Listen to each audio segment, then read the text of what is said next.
Hello, this is Stuart Wilde. Welcome to our tape, Creating Miracles in Your Life. In this tape series, you will learn an understanding of the universal law. We will look at the nature of your life's mission, and we will develop an action plan so that you can absolutely materialize those things that you want. Through the laws of attraction, you have the ability to pull to you almost anything that you can visualize and make a part of your feelings. In order to get a good grip of this concept, I would like to read you my book, Miracles.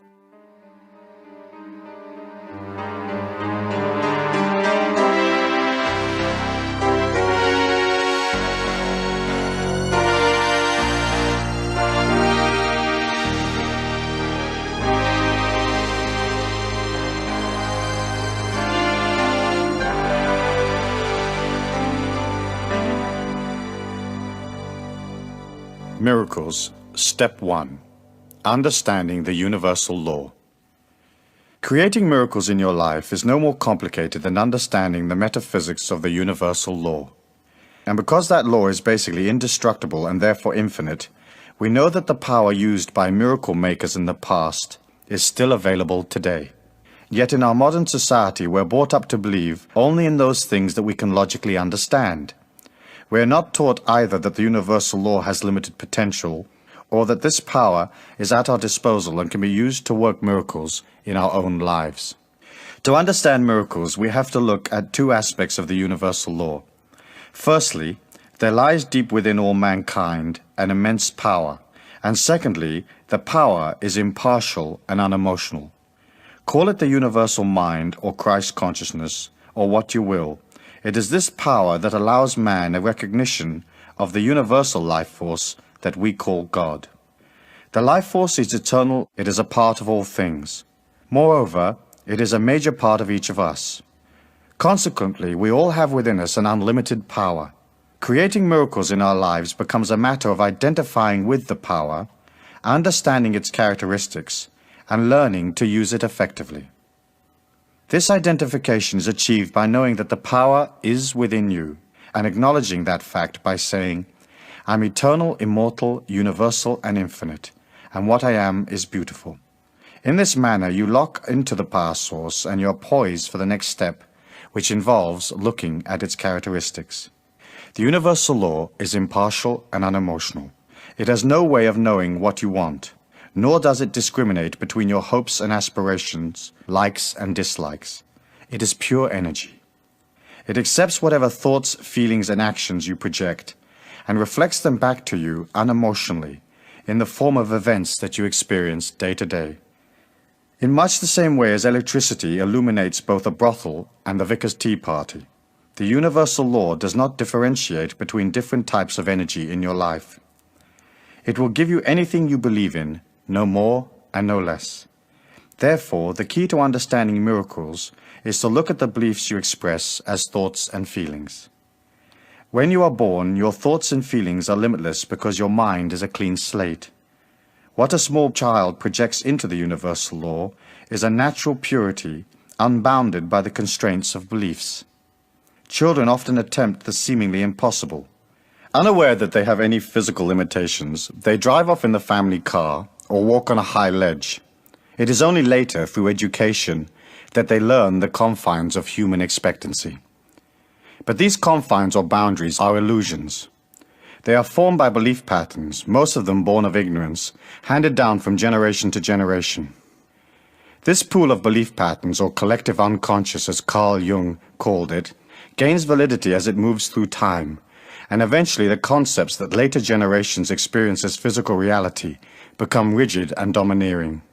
It is as if billions of people who preceded you have determined what you're going to experience on the earth plane, and that is all that there is to it. This rigidity does not allow for genius or for the understanding that we're now in an era of rapid unfoldment. Fundamental structures are being swept away in an avalanche of awareness, and we are no longer prepared just to read about great miracle makers. We want to have the same experience. For most people, this is not possible because they are locked within the limitations of body and mind. Their upbringing is so dominant that it encases their entire evolution, and they experience little spiritual growth. Step 2. Understanding life's mission. We are not our bodies or our emotions or our minds or any of the structures and restrictions we experience around us. We are an infinite part of the God force, using the physical form to experience spiritual development through a special training called daily life. When you entered the earth plane, the energy that is the real you left its abode in the higher consciousness of pure light and entered by choice the body you are now in.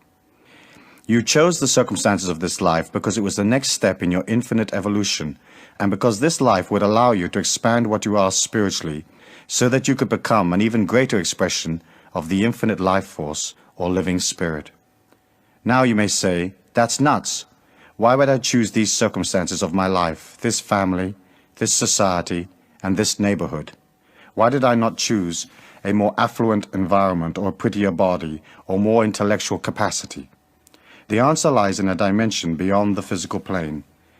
As you entered this dimension through birth, you had within your consciousness a heroic mission, a goal. The nature of that goal is firmly written in the very deepest recesses of the inner you.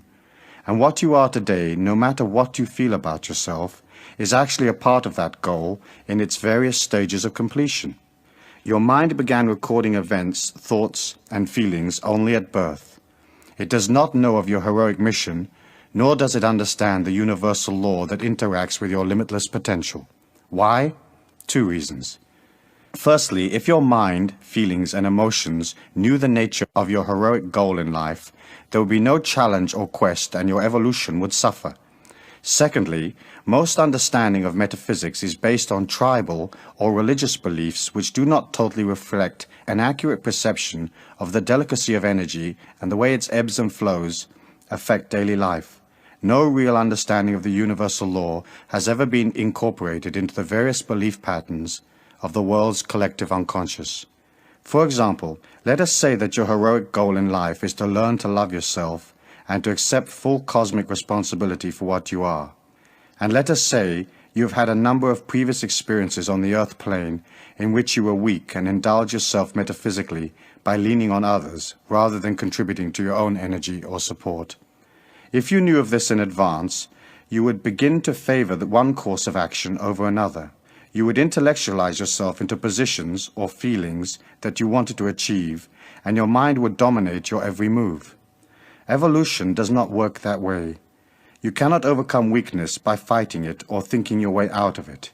You overcome weakness by leaving it behind.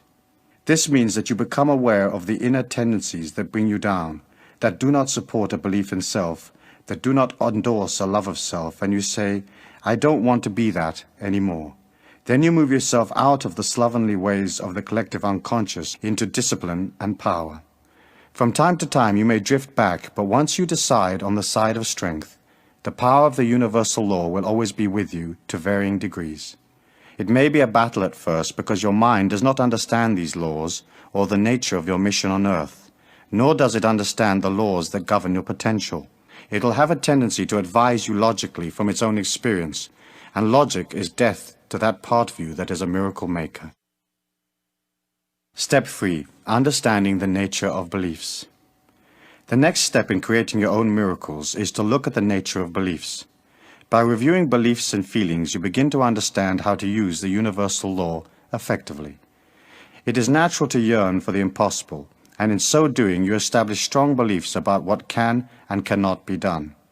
You can jump a certain height and no higher, run at a certain speed and no faster, accept a certain position and no better. Because most commercial aircraft fly at about 600 miles an hour, the shortest time in which you can get from New York to Paris is about 6 hours. Those are the facts in the collective unconscious.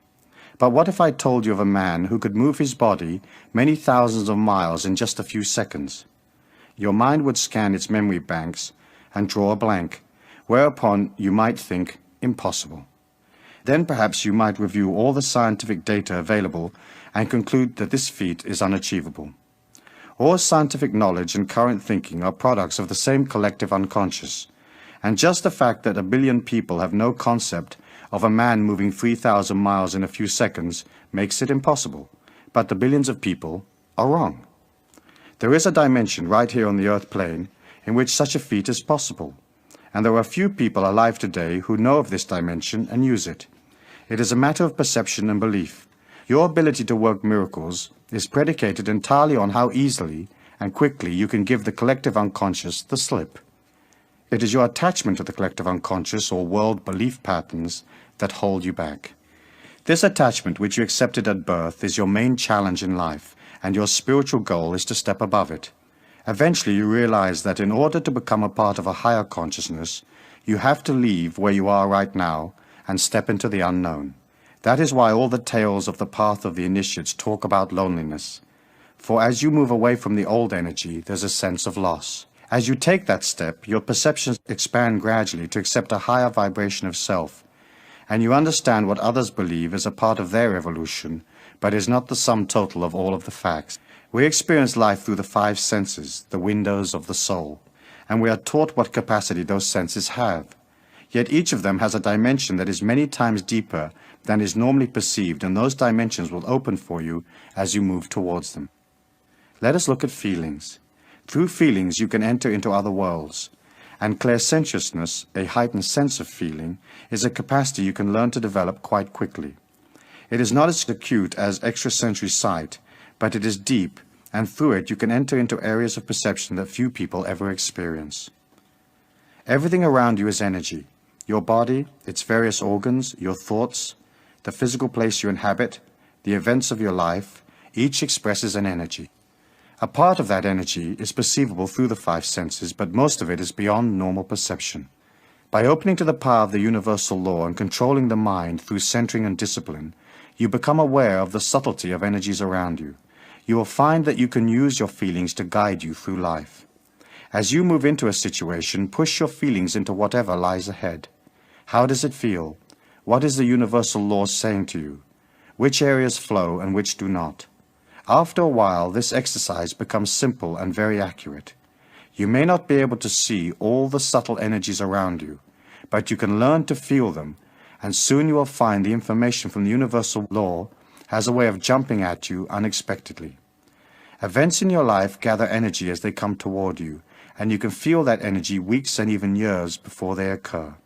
Science will tell you that it is not possible to foresee the future, and that is true for those who believe it so. But as you move out of the world's group perception, feeling and even seeing the future will become second nature to you. To harness the universal law effectively, you should watch its manifestation, which is basically every event in your life. Then link each event to your underlying feelings and attitude. Realize that when things go well, it is solely because you put that image into the universal law and it responded. Imagine the universal law as a shipping clerk in a large mail order company. He gets your order, but has no idea who you are. If the order says size 8, he sends out size 8. It is of no concern to him whether or not size 8 fits you. He merely complies with your request. In daily life, your feelings, thoughts, and attitudes are your order form. So before you decide to change your present conditions, you will have to be very sure what you want from life. The universal law reacts spastically to uncertain messages. You have to write clearly, and you have to be able to accept whatever you're looking for. Let us say you want to win a large sum of money, give up your job and spend the rest of your days laying in the sun. You dream about the cash and you sigh and you say, wouldn't it be lovely? But is that actually what you want? You might very soon find yourself bored, and though your mind would like to lounge in the sun, the inner you might say, I should have stayed where I was, there was more potential there. Creating energy for yourself, through the universal law, is not just a matter of wishing for things willy-nilly. You have to realize that the power is within you, and once you take the first step towards it, whatever you create will be for your highest good. It might not be exactly what you thought you wanted, but you had better be ready for the consequences. Before embarking on a miracle action plan, you ought to spend some time meditating on the conditions or material objects you want. The universal law is the shipping clerk waiting for your clear and concise order. The currency with which you are going to pay for it is belief. To create something with absolute certainty, you have to establish the feeling within you that it has already happened, that the condition you desire is already a part of your life. That can be hard because your mind, knowing nothing about the workings of the law, fights back. You affirm, I am rich, and your mind contradicts, you're not. The conflict that developed confuses the universal law, which is about to deliver your heart's desire. This clash of opposing energies has been the challenge of the would-be initiate since the beginning of time. It is the hunt for the Holy Grail, or the slaying of the dragon. It states that no one enters the kingdom of heaven within until he has tamed the dragon of negativity that he inherited from the collective unconscious. Figuratively, you will have to leave the earth plane even though you may be still very much a part of physical reality. Dimensions are not out there someplace between you and the stars. They are inner worlds or inner journeys. These journeys have an inner reality and an outer manifestation in the physical. So anything you can conceive is actually a part of you right now. The fact that you do not have it to hand matters not. Whatever it is that you conceive is in a state of gradual becoming. If you affirm, I am rich, you have to start feeling rich, thinking rich, and holding a rich attitude. Walk around expensive stores. Have coffee in the best hotel in town. Begin to act and feel as if you already have the vast fortune you know the universal law is about to deliver to you. This way you create a concrete reality of wealth within your inner journey, and it will then become manifest in your outer journey, the physical world. If you can maintain that feeling and power and live as if your wish has already been granted by the universal law, your wish will be delivered, guaranteed. But you cannot be half-hearted or you will dissipate your personal power and nothing will happen. You'll have to take the path like a warrior. You're going to achieve your goal, no matter what confronts you, no matter where you are right now, no matter what adversity faces you, you will reach your objective. The universal law does not care whether you have your heart's desire or not. Therefore, you might as well make up your mind to collect. You can have anything you want, and when you create it, it becomes yours. Often we feel we do not deserve success, or wealth, or complete health, or anything else we might yearn for. We are taught in childhood that we're not worthy, or that somehow we owe something to society, or the physical plane, or that we have some kind of special sin that we should atone for before we can enjoy what we want out of life. That is not the case. The law does not discriminate. It receives your energy and delivers diamonds or plain rocks, depending on what you put in. It is very important to look at the negative feelings you have about yourself. It is easy to say, oh, I never win anything, or I'm too old, they will never hire me, or I can never be with that person, I'm not pretty enough. That kind of thinking is indicative of the mind and its logical advice. Miracles are not logical, so the last thing you need is logical advice from the mind. When such advice is given, acknowledge the mind, thank it, and say, I do not accept any energy that is contrary to the unlimited power that lies within me. Then press on. Infinite power is so magnanimous, so powerful, so much more than the mind, that it exists in a separate dimension, and that is why the mind has difficulty perceiving that it is even there. You will get an intuition or feeling, or a rush of excitement, but that is all. You cannot really hear it, touch it, or taste it, but it comes around the mind like a breeze, and when it starts to work in your life, you will know it by the quality of the people and the events that surround you. Before we go to step 4, the Miracle Action Plan, let us briefly review some important points. The universal law, or living spirit, is unlimited. Therefore, what you are is unlimited. The universal law is impartial and unemotional. It cannot discriminate. It will give you anything you believe in. You are not your body or your emotions or your mind. You are a part of the living spirit, learning. No matter what your circumstances, the universal law can be called upon at any time because it is the real you. Whatever you create for yourself by understanding the mystical, metaphysical aspects of the universal law is yours, because you created it. You deserve it. Miracles are not gifts from God. They are a part of you, which is God. Finally, the universal law is in balance and harmony by its very nature. And so, as you set out on your action plan, you will not be able to infringe on others. Whatever you create will have to be for yourself. You cannot will the universal law onto others by saying, I want this to happen to my friend. This would be infringing, because not knowing the nature of your friend's heroic life plan, you are not entitled to change it or in any way alter what he is going through at this time. He has to experience life for himself, as he also has unlimited power within him, and a part of his growth pattern is discovering that fact. Within the universal law, there is no dual energy, good and bad, saints and sinners. There is just energy, one power that pervades all things, and everything is a part of that power. Differentiation between good and evil is just your perception, for within real energy there is no judgment. There is high energy and not so high energy, and at the end of this life you will have the opportunity to review what you have achieved, which will be a matter of how much you've succeeded in centering your life in a discipline of perceiving the living spirit and using it. But your review will not be emotional. You'll be looking at the quality, or speed if you like, of the energy you created. If you have harmed others, you have impeded your evolution by de-accelerating the life force within you. That is your karmic energy, and someday you will have to understand that it was not your highest path. But you cannot judge others, because since the energy your mind perceives does not incorporate the nature of their heroic goal, you have no way of knowing exactly what they need karmically for their growth at this infinite point in their evolution. There are no accidents or victims. Each person is responsible for his own evolution. Each pulls to himself the circumstances experienced in life. He puts in an order, so to speak, and gets back 3 cracked cups. That is a part of the learning pattern, trial and error. This lifetime is yours. You may be involved in relationships and loved ones, but basically what you make of your life and how you pass through it is your evolution. We all learn to take responsibility for our own circumstances, and within the universal law you're not expected to take responsibility for the evolution of others. It might sound a bit harsh, but in the law there's an incredible clarity and justice. That is why adversity is so useful. It allows people to look for something beyond day-to-day reality, and this brings them in touch with their true inner selves.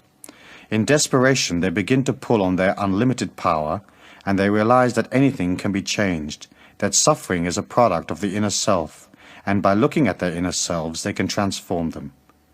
It has been said that there are no incurable diseases, only incurable people, and that is true of all energy within the universal law. Trying to fix your circumstances just physically or mentally will not work in the long run, because deep-rooted inconsistencies will continue to surface in your life in various disguises. To overcome something once and for all means going within yourself to discover the real cause of the disturbance. This process or discovery will allow you more energy which you can use to create the things you want in life. Step 4. The Miracle Action Plan. Write down on a piece of paper in order of importance the things and the conditions you want. Do not let the mind advise you. It has limitations. Shoot for the moon and be sure you leave nothing out. Chop and change your list until you're comfortable with it, but be clear about what you want. Use exact and precise wording to describe the conditions you require. Remember, the system works, so you must be definite in the way you describe your wants. Here's what to do. A. Read the list 3 times a day. Once when you rise, once in the middle of the day, and once before bed. B. Meditate on your miracles from time to time and know that the universal law has received your order and is just about to deliver. C. Maintain silence. Talking about your miracle dissipates the energy drastically. Therefore, you cannot share your miracle with others until they happen. D. Always act and think about your miracles as though you already have the conditions you desire. E. Be open to the inner promptings of the unlimited power source as it instructs you in ways of getting what you want. Realize that universal law has to deliver in the physical plane where you can make use of it. Your heart's desire can come from anywhere, so do not limit your field of expectation. Remain open and flexible at all times. F. Smile a lot. The first miracle is on its way. Step 5. Understanding energy. Since the mind has no way of knowing how the universal law is going to deliver your miracle, do not waste your time trying to figure out. Just know.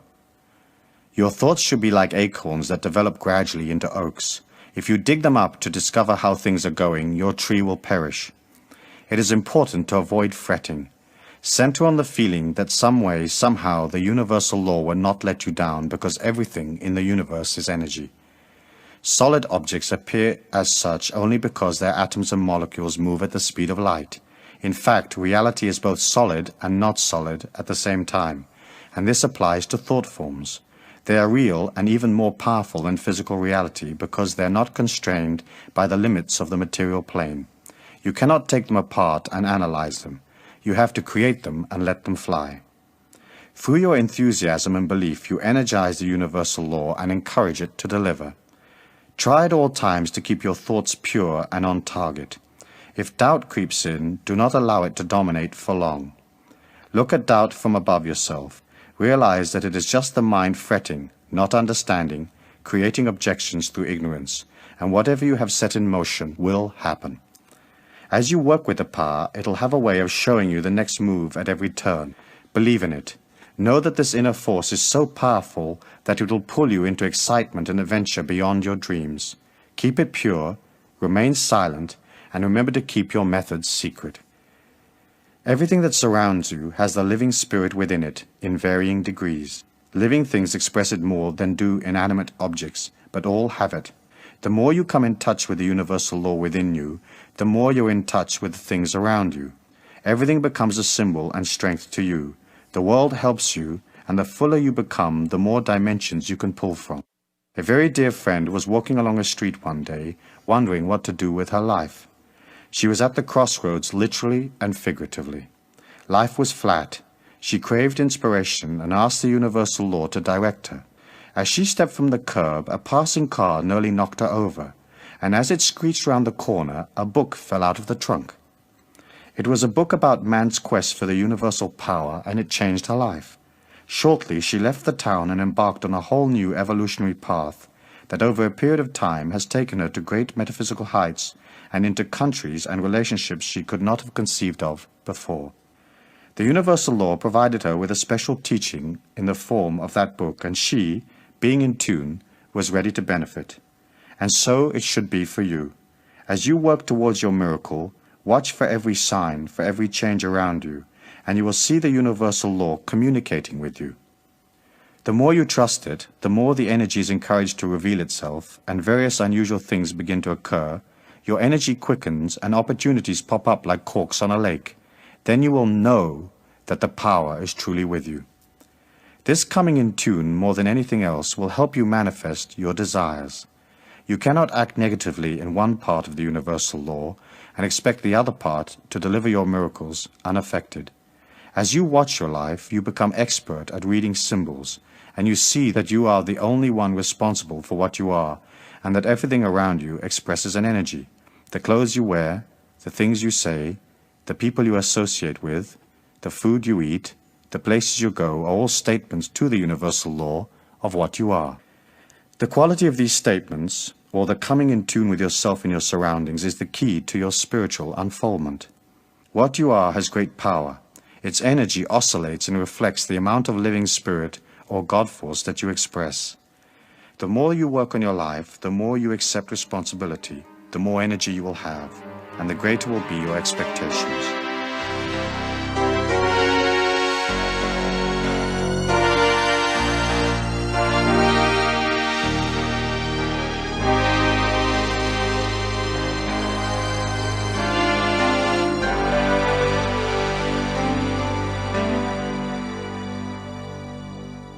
Suppose you have a special project in mind and you want to be sure that you have the maximum possible energy available.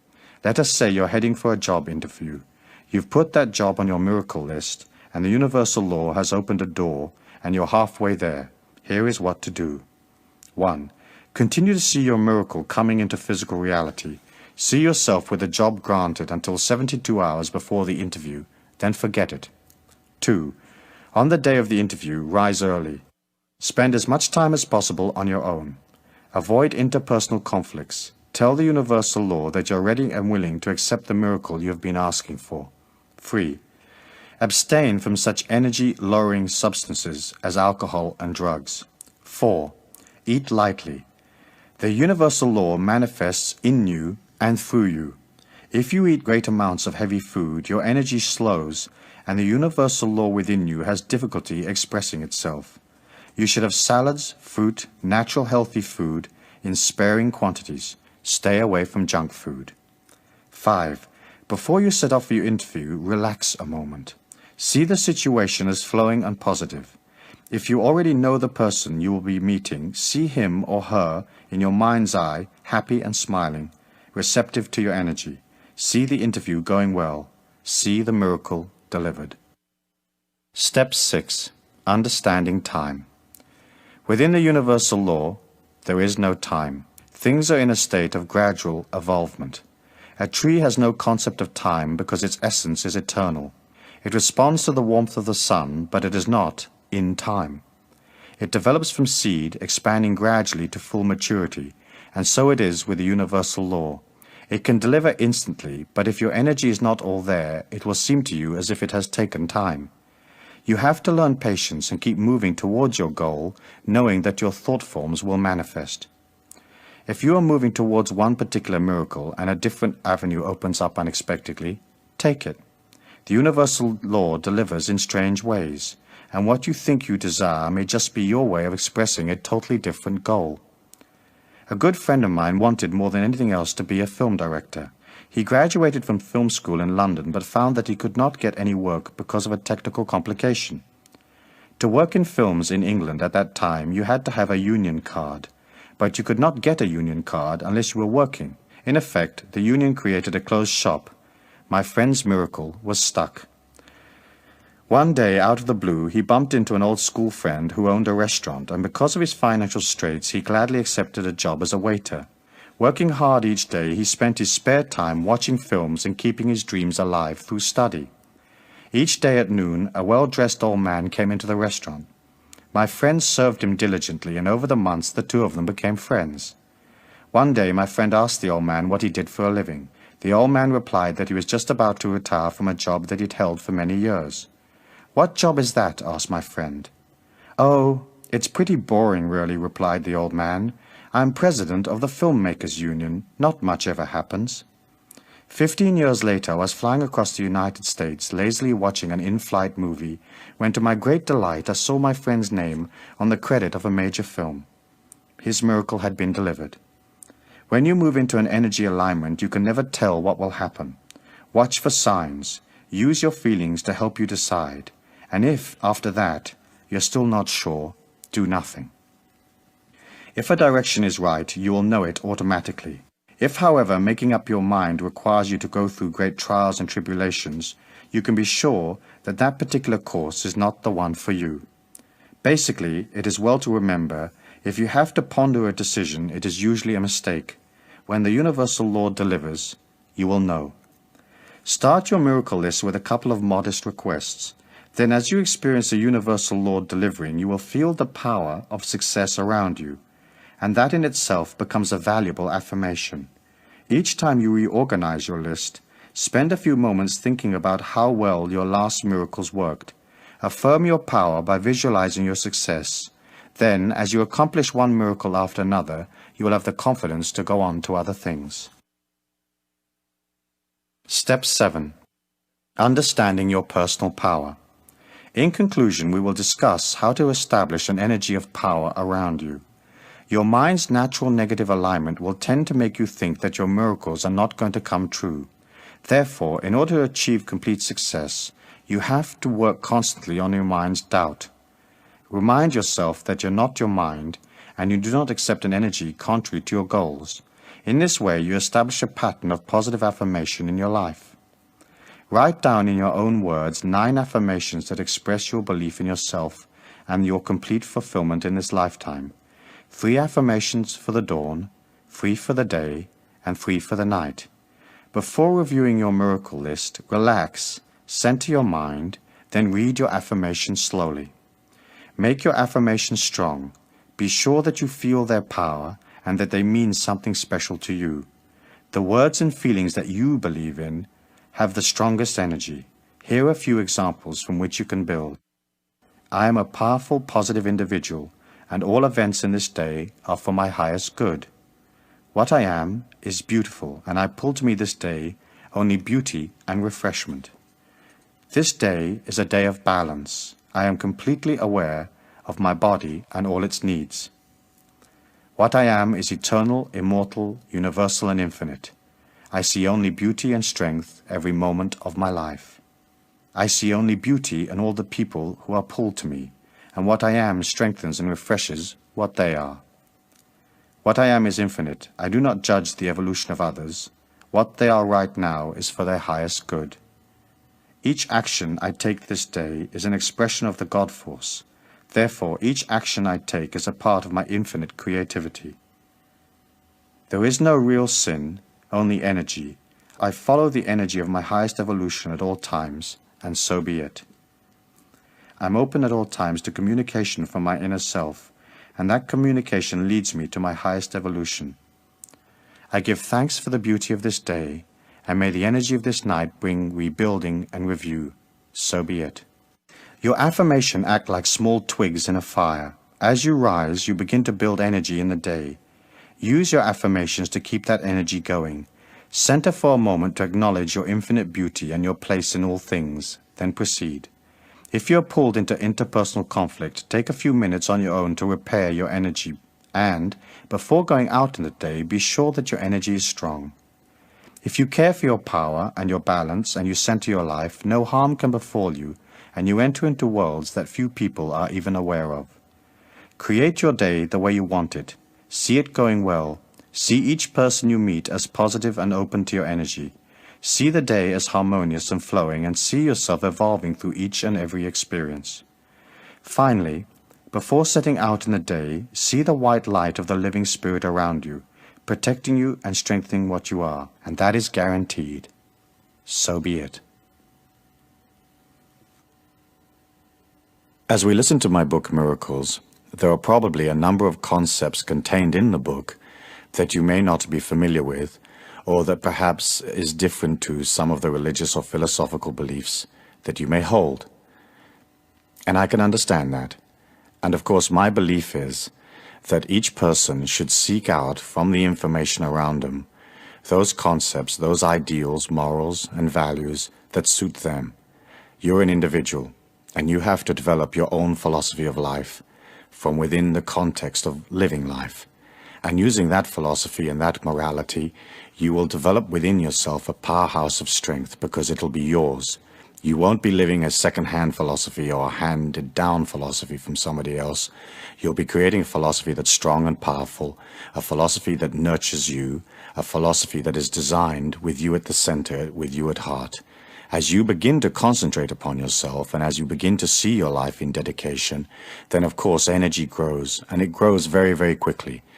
You'll have the impression that things are only moving along slowly, and sometimes perhaps you may even find yourself being a little bit impatient with yourself, striving and yearning for more, and yet somehow not necessarily seeing all the results that you want all at once.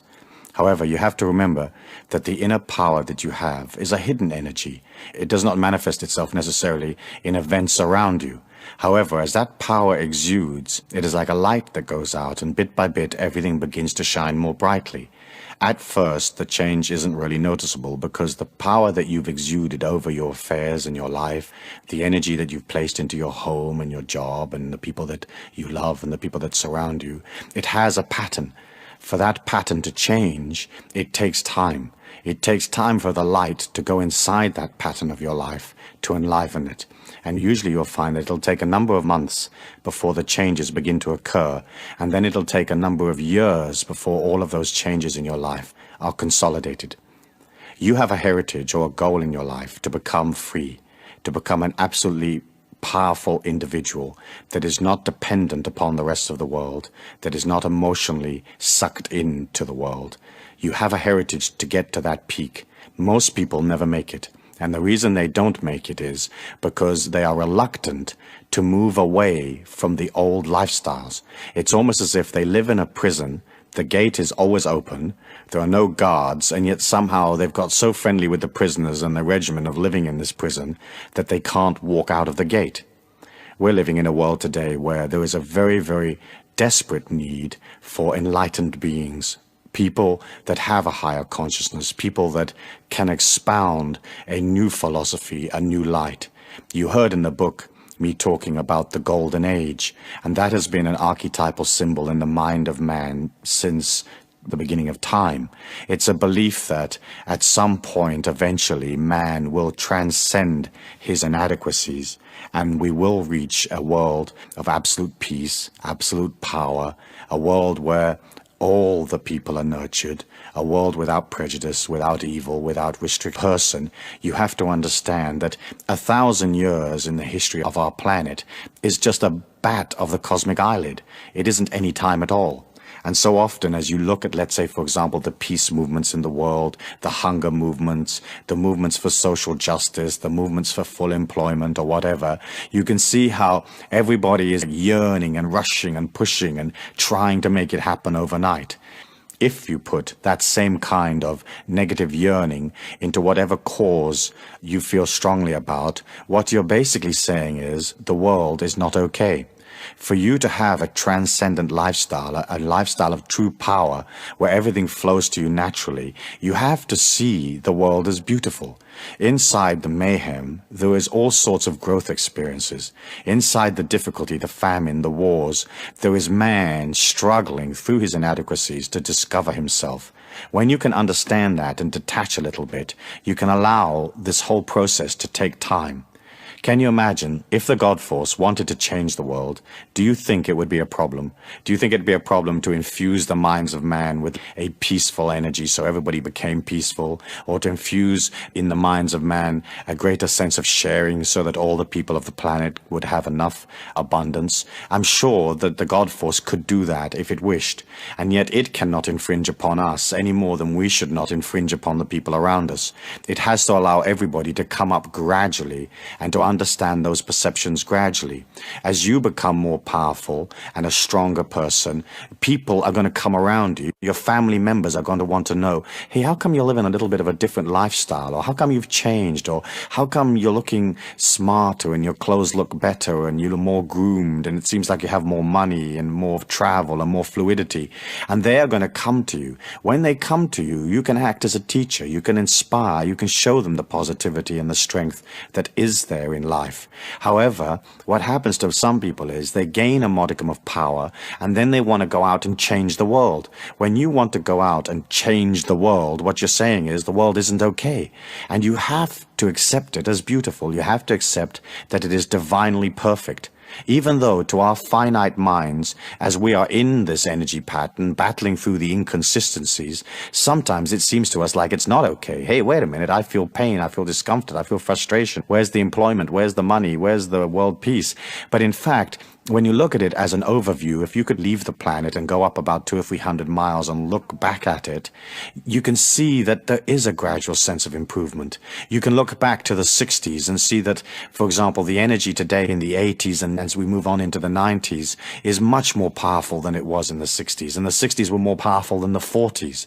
And the 40s was a whole different era than the turn of the century. And so you can see that man is coming very, very quickly. I mean, almost like a train through the night in his evolution, but it will take time. And as you develop this power, your main function is to express it with this unconditional love to people, not imposing your opinion upon people, but just waiting for them to come along and ask you. If a person comes and asks you for information or for advice, give it to them as fairly and as equitably as you can. But don't go out and seek people to fix. Don't go out into the society and say, I gotta fix this. This is terrible. I gotta fix it. You don't have to fix it. It is what it is, and it's coming up as time goes on. If we look through the Miracles book, we can see that in it there are one or two unusual concepts, or concepts that do not follow the average philosophy or the more usual religious philosophies. And I wanted to take a moment at this time to just extrapolate from the book and from those concepts and expand on them and to give you a greater awareness for your consideration. And then you can incorporate those concepts into your life if they feel comfortable for you, if they nurture you, or not include them as you wish.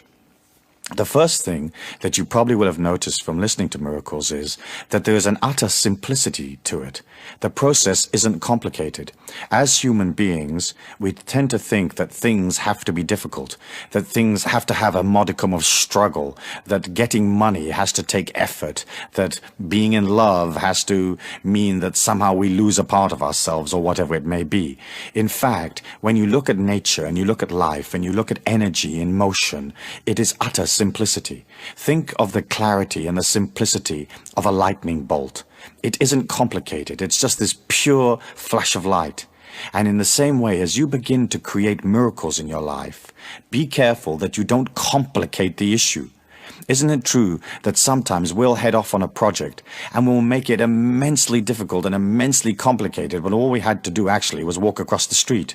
When you relax and you allow that freshness and that simplicity and that humbleness to come into your life, things appear automatically. Where it says in the Bible, the meek shall inherit the earth, meek did not mean wimpy or weak or people that you could punch up.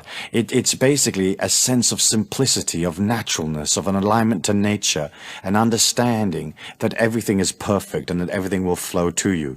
And as you come out of the intellect and more into this magnanimous feeling of limitless inside of you, the simplicity begins to develop and everything has a natural beauty. The next concept that I wanted to discuss was the concept of God as energy rather than as a personality. God as energy has been the cornerstone of all the mystical, metaphysical teachings through all time. And it was an understanding that in fact God is light, and that light is love, it's expansiveness, it's going beyond, it's outward seeking, it is nurturing and caring. In the old tribal days, you could imagine these tribal people with a very limited education, with sort of very low IQs, with very low life expectancy, living in difficult circumstances in the desert in North Africa, or a tribal person living in Central Australia. They didn't have an understanding of complex energy patterns. Psychology only began in the 1900s. Words that we take for granted like ego and persona and dream interpretation and psychoanalysis are all very modern concepts. In the olden days, tribal man did not go into his mind to seek out the complexity of the psyche, the complexity of the subconscious mind. And so you had a tribal system where there was no electricity, there was no modern appliances. They just lived on the land with their animals, with their loved ones and tribal members around them. And so they had tribal leaders and tribal princes. Dukes owned various chunks of the territory. There were warlords and shoguns. And so it was natural for them to express a higher power or a divinity in a personality. I think one of the things that I found most interesting as I studied history and I studied the philosophies of nations as they developed was that most gods are male. In almost all of the traditions, they're male. And the reason that they are male is that the hierarchies of the tribes, the princes and the priests and the leaders of those tribes were also male. There wasn't a conception of powerful goddess female. There has been that goddess energy naturally throughout the whole of history. But generally speaking, if you look at the major religions and the major philosophies of the world, God is always a male figure. And the reason that is so is because the tribal leaders and the warlords and the people that ran the tribes were considered the most powerful energy within that tribe, and they were masculine because they lived in a very earthy time. They had to be warriors to survive. They had to scratch a living from the earth with no tools, no electricity, no equipment to do it with. And so it was very important to be strong, and if you weren't strong, you died. In biblical times, life expectancy was only 20 to 30 years. I mean, if you were a 30-year-old male, you were old. I mean, really old. And wise. And so as you look at this tribal system from which we have come and which is so much a part of our inner feelings, and you can see that we've inherited the masculine God idea from those early days. If you are in a religion or a philosophy that has one of these masculine God figures of the top of the philosophy or as a divine entity in the philosophy, then what you need to do is to somehow take the image of that masculine figure and bring it into yourself. As you try to expand power, it is almost impossible to do so if you see God outside of yourself. And the reason why it is so difficult to do that, if you do see God outside of yourself, is that what you're saying is, I do not control my life. Some entity above me or beyond me is controlling my life. And of course, that is the case for the vast majority of the population. But as you become a more powerful person, if you can internalize that male God figure inside of you and understand that that energy is exuding, then you can hold on to the philosophy, and it doesn't affect the quality of your religious belief. In fact, the quality of that belief is enhanced because you get in greater touch with what that image is, but also you internalize the energy and you have it in your life. And I think that's extremely important. You see, in those days, in the olden days, it was very hard. I mean, it was impossible, in fact, for a tribal member to understand God as light because they weren't part of energy. Today we understand it. We understand what's in a light socket. If somebody talks to us about a laser disc, we may not necessarily know what a laser disc is in its intimate details, but we have an idea. We know what a laser beam of light might be. And so we're infinitely more sophisticated. If you met some of the characters out of the biblical times, you'd be amazed at how thick they were, you know? You wouldn't hang out with them for 5 minutes because you, inside you, have all of the energy of 2,000 years that has come on since. And so you have the sophistication of a society that's moving so many thousands of times faster than it was in the olden days. And so for you to develop that same kind of sophistication, I want you to consider internalizing your God figure or your divine entity, whatever that may be, and realize that that figure is inside of you rather than outside of you. And I think that's a comfortable way of converting yourself from one of the more older traditional philosophies into a philosophy of self-empowerment. And that, of course, is my main interest. I don't have an interest in changing your religion or changing your philosophy. I only have an interest in seeing that you become a more powerful being. The next concept that I think is important is that you'll notice in the book very early on, I talk about the God force or God being impartial. And that to most people is a very unusual concept because we have been taught that God had emotion. If, say, for example, you go into the Bible, you can read all sorts of stories about God being angry with these people and God being pleased over here and God telling people this, and there was a lot of emotion.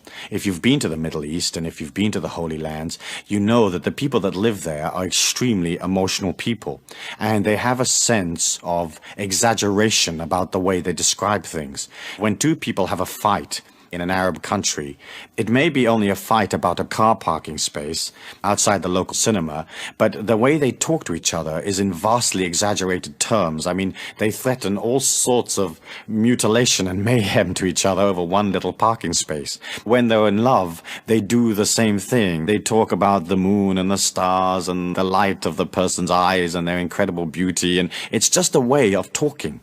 And as you look at that, you can see how we inherited in modern times the idea of an emotional God. In fact, that isn't correct. The life force that permeates all things, the God force that permeates all things, is an energy that has your evolution at heart and loves you because you are it and it is you. But it is not intimately involved in whether you're happy or not happy, or whether you had cornflakes for breakfast or didn't. And so when you pull out of that emotional relationship, then you win back part of your own power.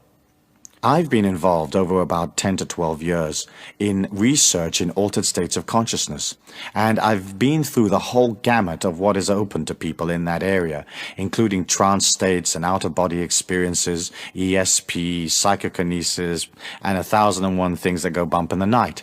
And one of the things that I found was that I had the ability to entrance my mind and to achieve very, very low levels of brainwave activity and still remain awake. A normal person, or a person that hasn't trained in brainwave techniques or in altered states of consciousness, as their brainwaves slow down, they automatically cross the threshold into sleep.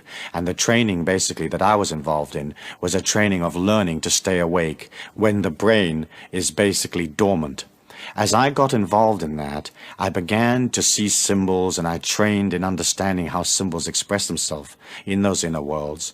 And one day, when I was in a meditation, in a trance, I saw this tube. And it's the same tube that people who've had near-death experiences describe. And it's a tube that seems to lead to other worlds. If you're familiar with those near-death books, basically what happens is somebody has a terrible accident and they get them to hospital and they basically die. And in that death process, they come out of their bodies and usually they go up this tube or this tunnel. And at the end of the other tunnel is some kind of celestial kingdom.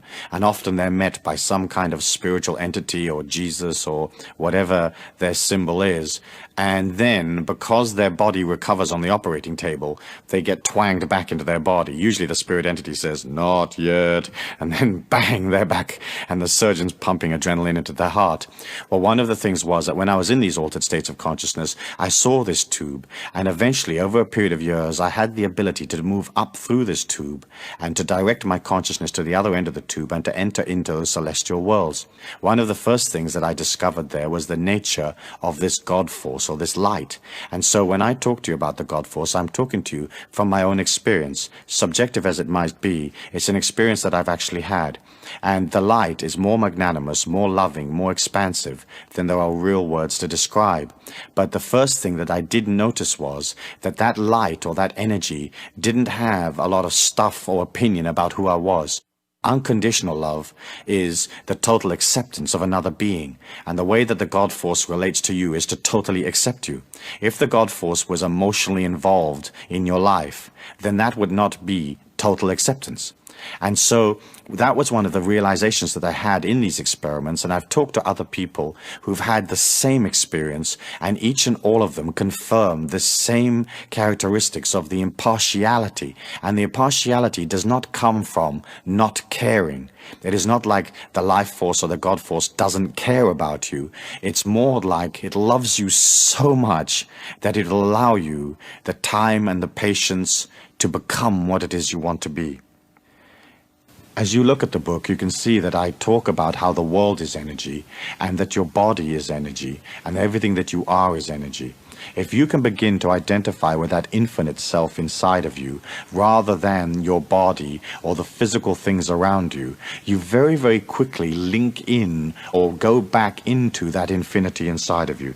And I think that's important, because the way to create a miracle is to understand that it'll have to move through energy to get to you.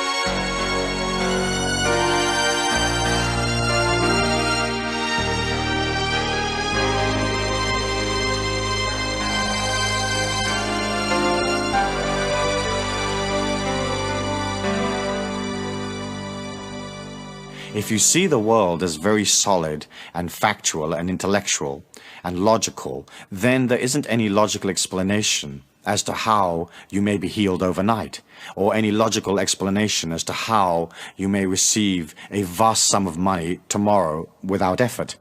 But when you look at it as energy and you understand the laws of attraction, you are basically pulling to you the results that you need through a dimension that is not solid. If you see your body as solid, and see the circumstances around you as solid, it somewhat limits your ability to believe in it happening.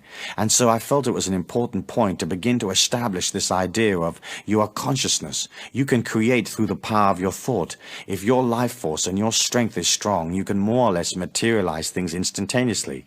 If it is not so strong, it'll take time, but you're thinking in terms of something coming towards you in a sea of energy, rather than through the fragmented a more obscure logical process where often there isn't a logical explanation as to how things actually work. Part, I think, of your energy as you begin to develop into this miracle maker is that you should consider detaching somewhat from the social ethnic, tribal energy that we all come from. We were all born somewhere. We were all born a part of one tribe or another. The tribe may now have expanded to 50 million people, but it's still a tribe. It's a mindset. It's a socio-economic unit.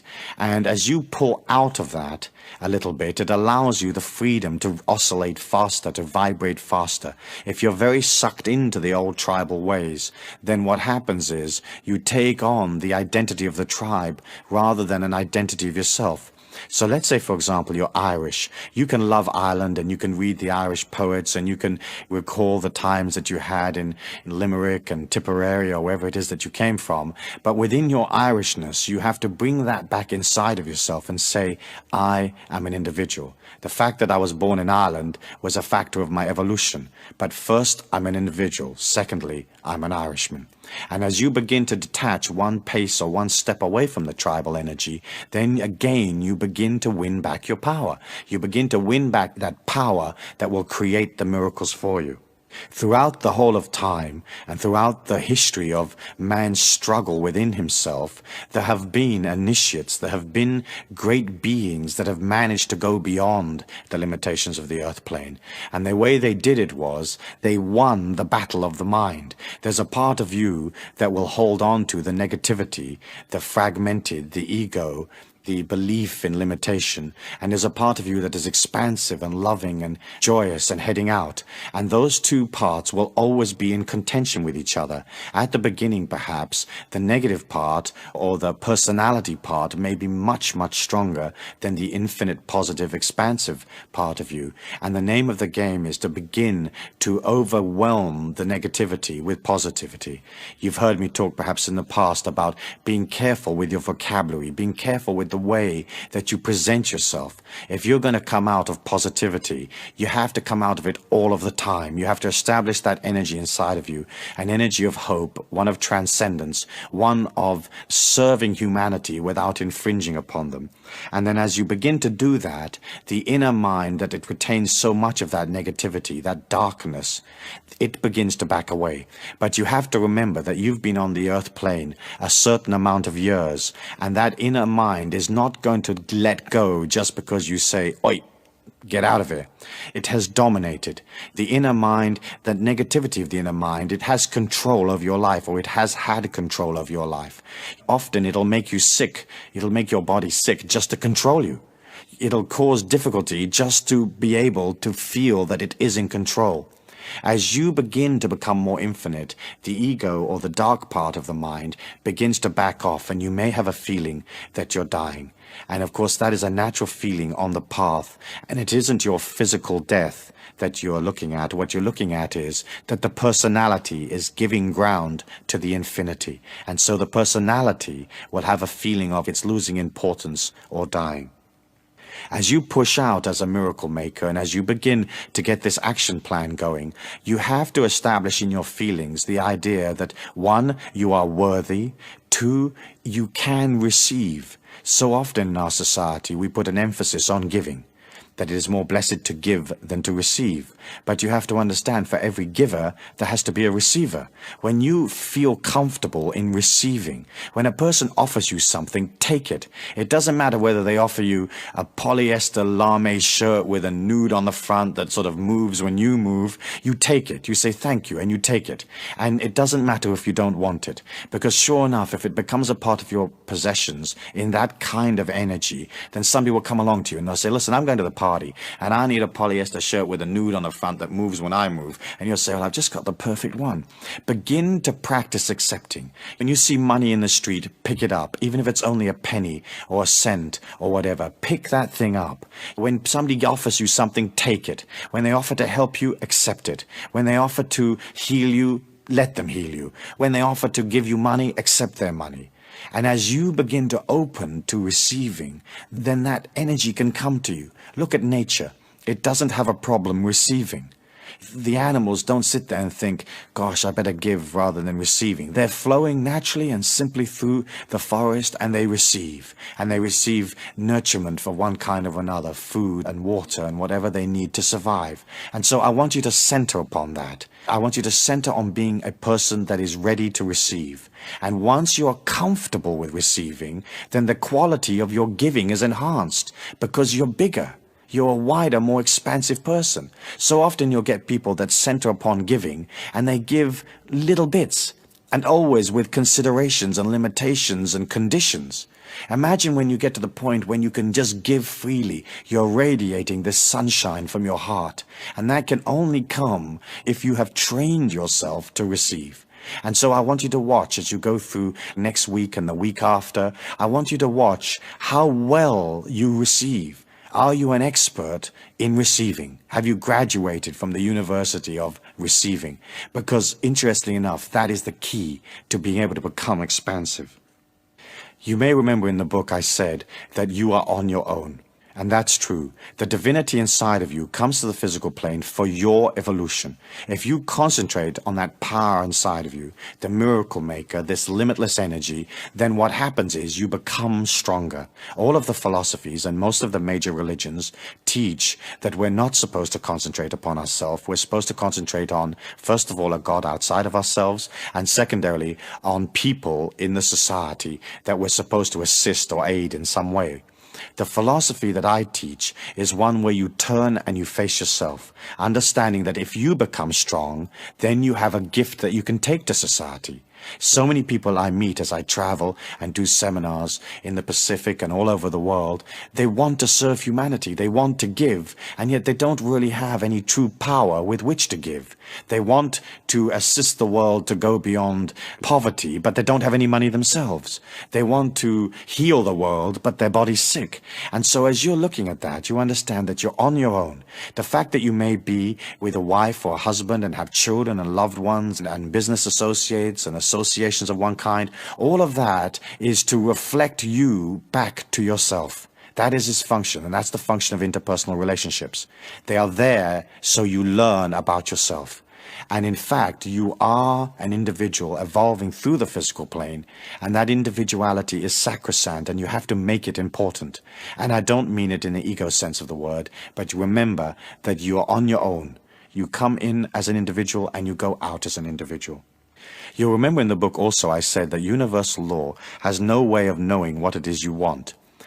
That sometimes is confusing for people because they think in terms of God being all-knowing.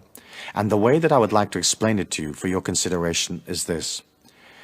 Whereas the God force or the life force is in all things, which is true, it does not have a concentration minute by minute on each individual part. It would be the same as if you owned or were president of a huge multinational corporation. You may know that you have a branch in Nigeria, but you don't know at 9 a.m. on Tuesday whether the secretary is off sick or not, or whether the electricity has blown a fuse and the telex isn't working, or whatever it may be. You're not intimately, emotionally involved in the day-by-day, hour-by-hour events in your office in Nigeria. All you're interested in is the information that flows into your head office, and that's how you're controlling the situation, or that is how you're allowing this corporation to evolve. The life force, being in all things, not having an opinion, being impartial, is not involved in knowing what you want or having a decision. It is not as if God says, for you to be rich is good, for you to be poor is bad. God doesn't say, we want you to be healthy. And it doesn't say, it's bad to be sick. It doesn't have an opinion. And if you think about it, that idea sets you free. Because once it doesn't have an opinion, it can reflect back to you exactly what you are with an uninterrupted and totally pure reflection. You don't want a reflection coming back to you that has somebody's opinion in it, because you'd be heading off to the beach and the opinion might say, go to the concert, if you know what I mean. And so when you understand that, you have to be very clear about what it is you want and what you put into the universal law. As you look at your miracle action plan, you can't be wishy-washy. If you just put in an affirmation that says, I want more money, what does that mean? If you walk over 10 cents in the street, you've got more money. So that's it. That's the energy of that idea gone. So you're looking at being specific and yet leaving it open enough so that it can come from anywhere. So you would say, I would like to increase my abundance tenfold in the next 6 months. You're giving yourself time. It's a specific idea. And what you're saying is, it's not coming from here and from there and from over there. I'm ready to increase my abundance tenfold in the next 6 months, and I will take it from anywhere because I already have inside of me this feeling that I'm honorable and that it's good and it's holy and it's just for me to receive. And so, as you put specific ideas into the universal law, it gives you specific results. Often people will have concepts, goals, and ideas that are so wishy-washy that they can't even explain it to another human individual, let alone explain it to a light, to a God force that reflects exactly back to them where they're at. If you're in confusion, if you have a certain amount of indecision about what your heroic life's goal is or what your mission in life is, then you need to begin to get back inside of yourself and get clear. And sometimes that may take months, but that's okay. You have plenty of time. And as you uncomplicate your life and you move towards simplicity, up from within you naturally comes, hey, I want to be a violinist. Hey, what I really want to do is go and live on a farm in North Africa or whatever it might be. The key to that miracle-making process is balance. Without balance, you really don't have a chance, because what you're trying to do is this. You're trying to use the infinity or the light in all things to carry to you the result that you want. And because the light comes out of purity and balance, it can only be congruent with you if you are balanced.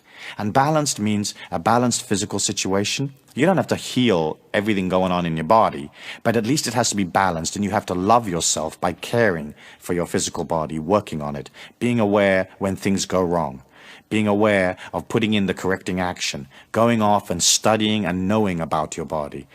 And then the second part of balance, of course, is emotional, which we have talked about in the past. And then the mental balance is understanding that for the miracles to happen, you can't engage too much logic. Otherwise, you destroy your belief in the miracle showing up. And between those three items of physical balance, emotional balance, and mental balance, you walk through the physical plane in a measured and powerful way. You don't rush. You don't allow yourself to get out of control. You don't give away your power unless you particularly have to, or unless you make it your decision to do so. And you try to keep as much of your life as immaculate as possible. Then as you begin to create this action plan and you begin to put those miracles up in your mind, you're going to have to remember that there is no time, because we live in a state of eternal now.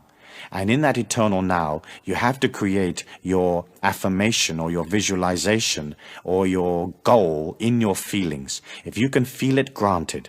If you can feel yourself moving through those circumstances that you desire so much, they will be there. If you think that they're outside of you or that they're attainable at a later date, then you will never pull to you those things that you want. And then as you begin to resonate those feelings and you begin to nurture this little flame of your own intention, then because it is within you and because you believe it, it is granted. But there is a time lag between you conceptualizing the feeling, conceptualizing the goal or the miracle action plan, and when it is delivered. And in that time, you are going to have to be patient. No negative yearning, no frustration, no stomping your foot or whatever. You have to wait. And the more you wait, and you know it will be there, that in itself becomes an affirmation where you pull it to you. 10 years in the life of a human being is not a long time. It seems long because we live it minute by minute, hour by hour, day by day. But 10 years is not a long time. And so as you put out those ideas, you wait. Any kind of negativity, any emotion, any negative yearning, and you destroy the plan. As you begin to change yourself into this exhilarating, exciting, fluid, adventure-seeking person, I like the use of affirmations. And affirmations are words that you invent or words that you particularly like, that mean something special to you, that affirm your individuality, your power, your strength. For example, the first affirmation in the Miracles book that I read out to you was, I am a powerful, positive individual. All events in this day are for my highest good. Let's just look at what you're saying there. You're affirming that the power lies with you and not with somebody else. You're affirming that there's a positivity and goodness and heroicness in that power.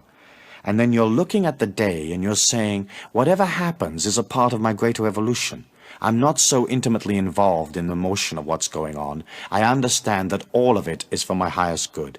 And as you begin to create that kind of affirmation within yourself, and you repeat them from time to time, what happens is that the contents of your mind changes.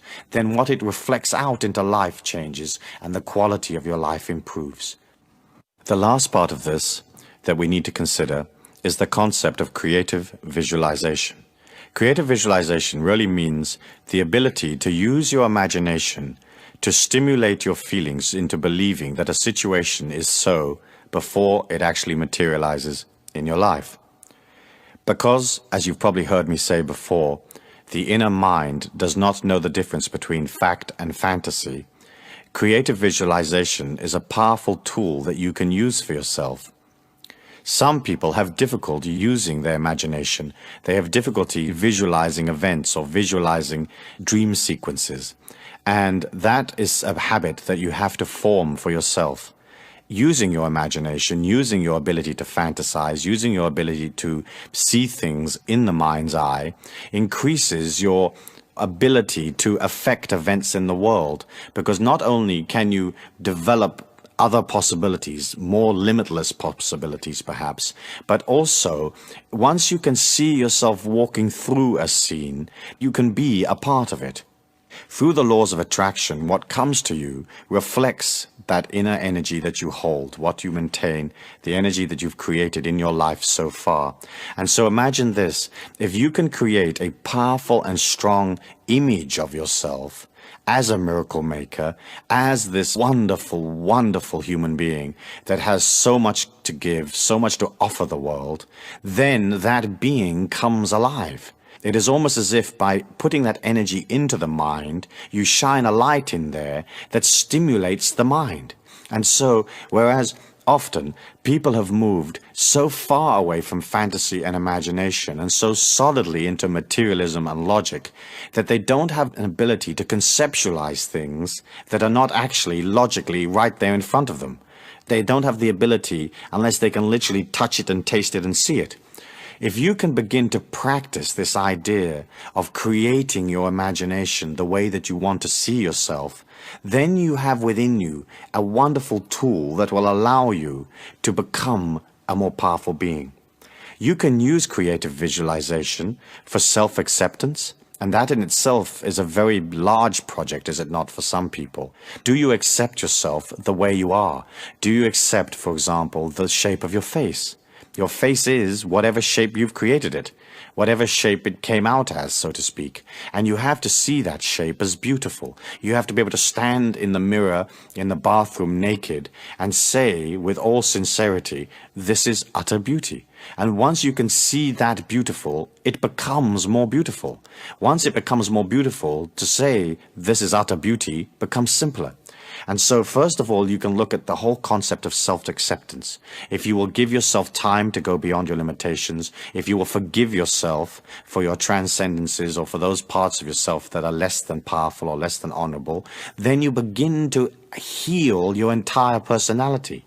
There's nothing worse than meeting a person that has a tremendously fragmented personality, full of guilt trips, full of negativity, full of lack of self-image. What's nice about you is that you have this positive image of yourself. And as you reflect a positive image of your own worth, then other people reflect that back to you.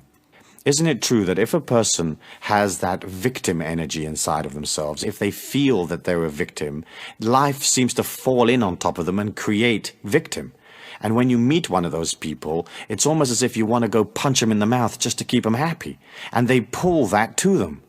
When you can see this image of yourself in this loving forgiveness, this unconditional love that you have for yourself, then it becomes simple to transfer that to others. When a person is uncomfortable or frustrated or angry, what they're really saying is, I'm angry with myself.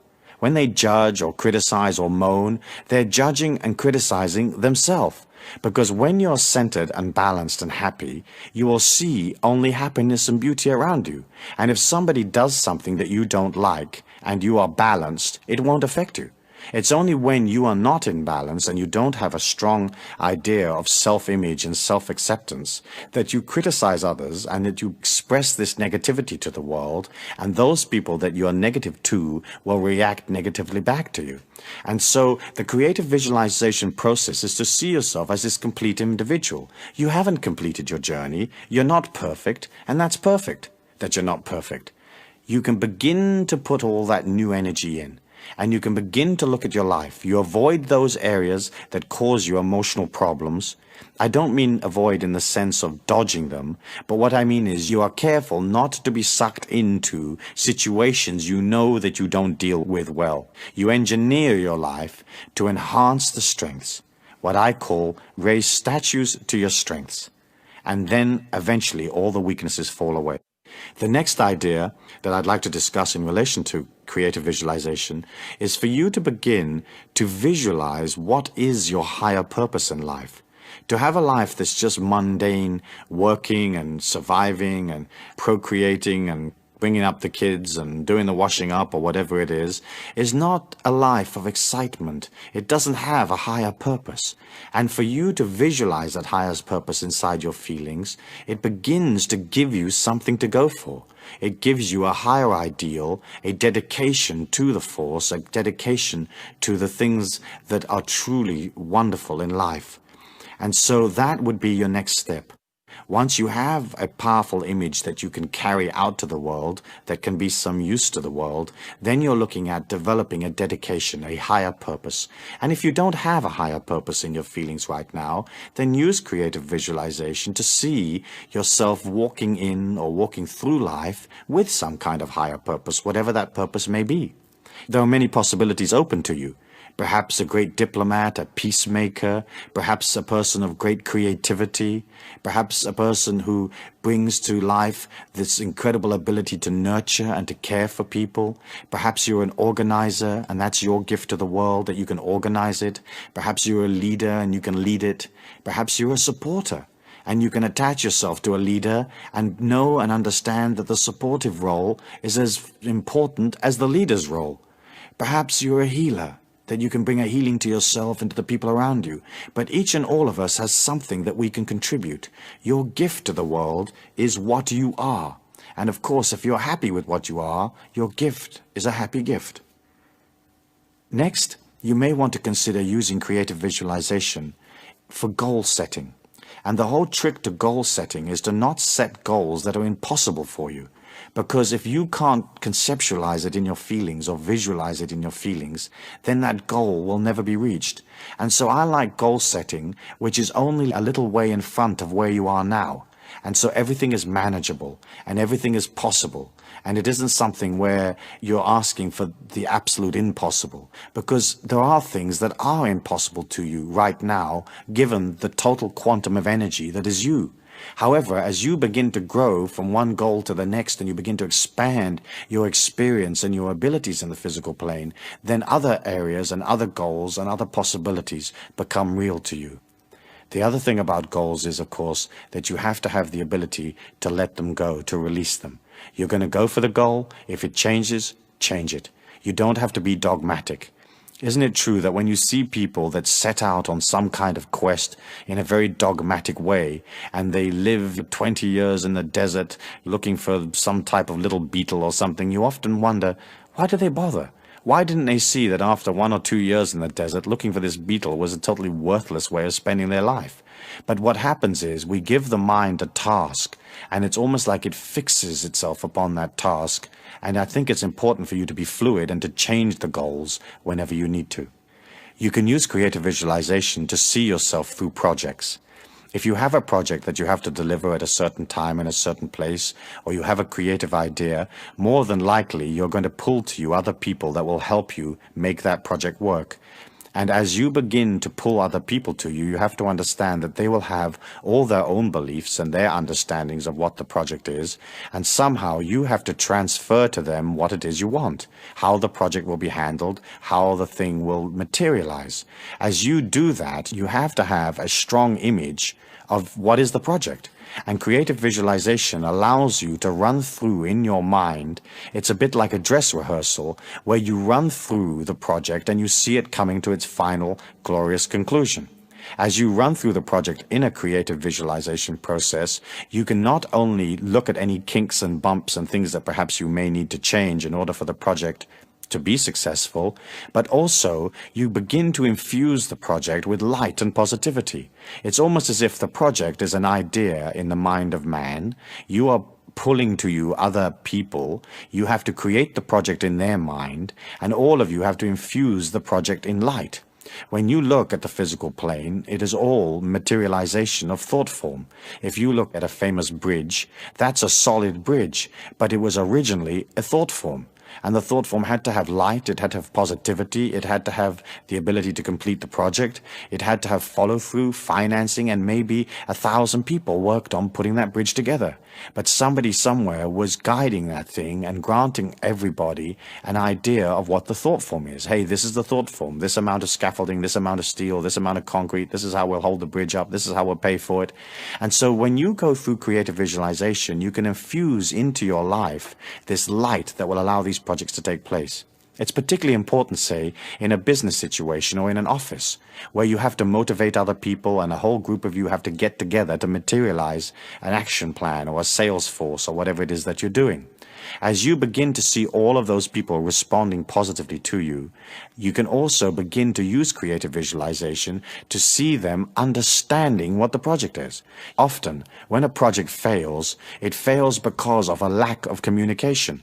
People cannot read your mind. You will think that they automatically know what you feel and who you are and what you want. They don't. And you can say to somebody, please dig a hole here. And you presume they know what you mean. But inside the mind of the person listening to the instruction, they don't necessarily know. And what they think is a hole here may be a totally different concept of what you think dig a hole here means. And so they dig a little round hole that's a foot deep, and what you really wanted was an oblong trench 30 yards wide. And so if you understand that, using creative visualization and becoming organized in your feelings, you get a very clear concept of what you want. Then you can say to that person, I need a hole here. It needs to be 30 yards long, 3 yards wide, and it's going to go from the lamppost to the tree. And everybody understands what you want. And usually you're going to have to find that you're going to have to tell people 3 times before they really understand something. So later in the conversation you will say, by the way, do you know how long this hole is? They say, yep, 30 yards. Okay, where's it got to be built? And they'll say, well, it's got to go from the tree to the bus stop. You say, nope, it's got to go from the tree to the lamppost. And they say, fine, I've got it. Then you go back and you say, how wide's the hole? And they say, well, you want it as wide as a spade. And you say, nope, I don't want it as wide as a spade. I want it 3 feet wide. And you begin to explain to people what you want. And you can only do that if it's a conceptual idea in your feelings. And that conceptualization in your feelings has clarity. And so as you begin to use this process, you can see that what you're really doing is you're becoming organized and you're clearing yourself out as an individual.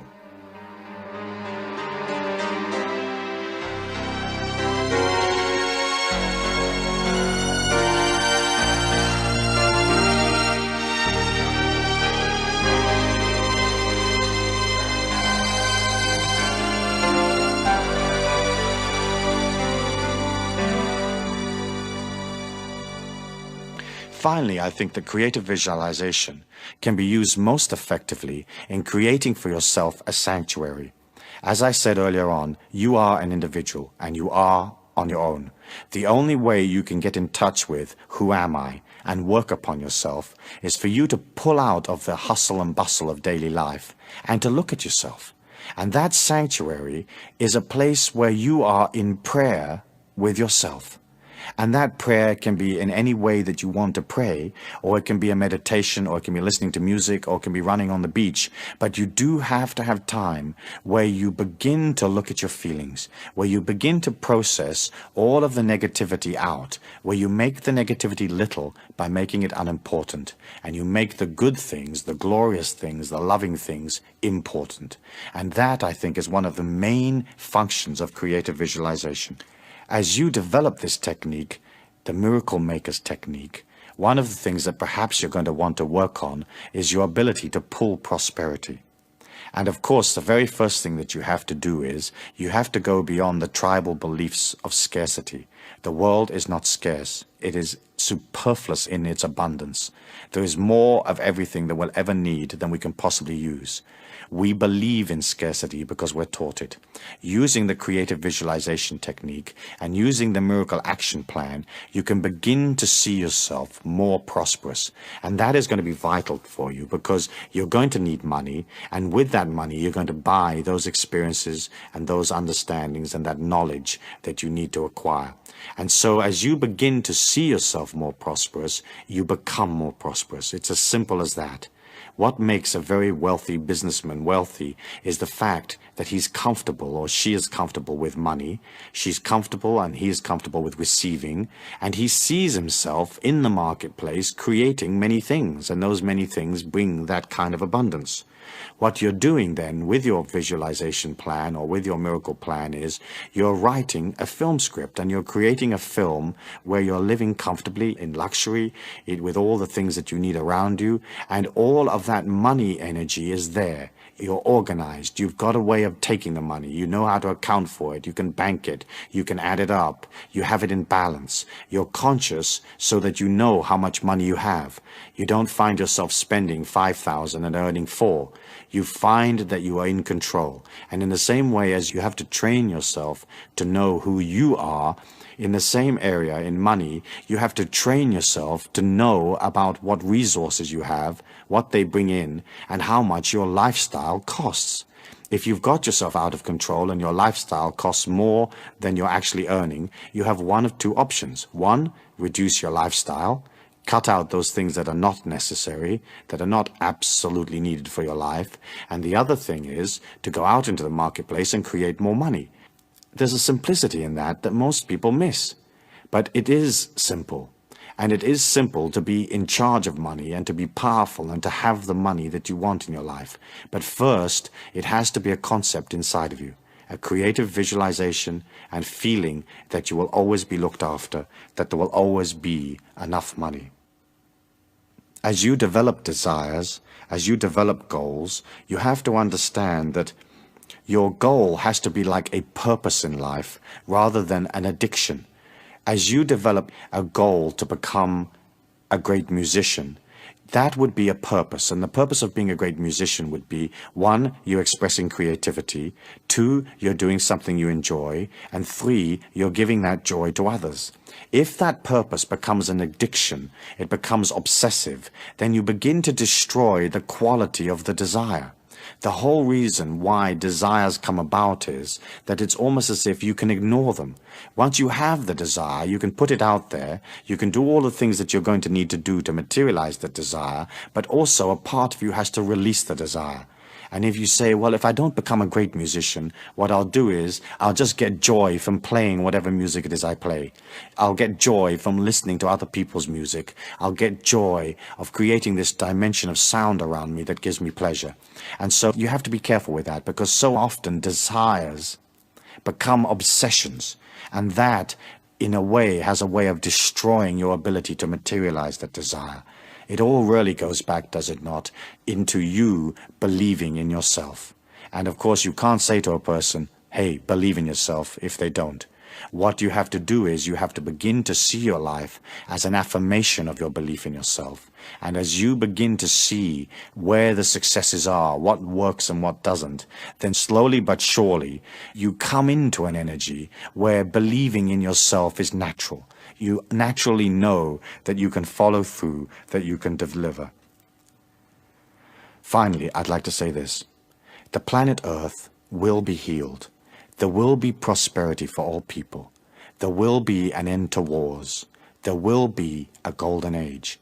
However, as humans, we have to understand that it may take time. It may take a long time. But we can be sure that it will be there, because it is so much part of the inner yearning of humanity. When you pull out of the day-to-day life and you become prosperous, you become peaceful, your body is healed, you have already created the golden age within you. And so if we are walking on a planet and there's 4.9 billion people, if you are one that has the golden age there already, you begin to create that for everybody else. Your gift to the world will be this power that you create. And you will create it silently. You won't wear it on your sleeve, sort of pushing it upon people or bragging about it. You just create power. And you create this golden age around you, and people will see it inside of you. And they'll say, gosh, isn't that person marvelous? I mean, aren't they wonderful? Look how calm and peaceful they are, how poised they are. Look at their sensuality, their beauty. Look at their understanding, their knowledge, their wisdom. And you become that energy. Nobody is going to come down to the planet Earth and wave a wand and fix it for us. We're going to fix it as individuals. You fix it for yourself, and then you radiate that magnificence to others. That is your gift to the world, and that is your higher purpose in life. Thank you.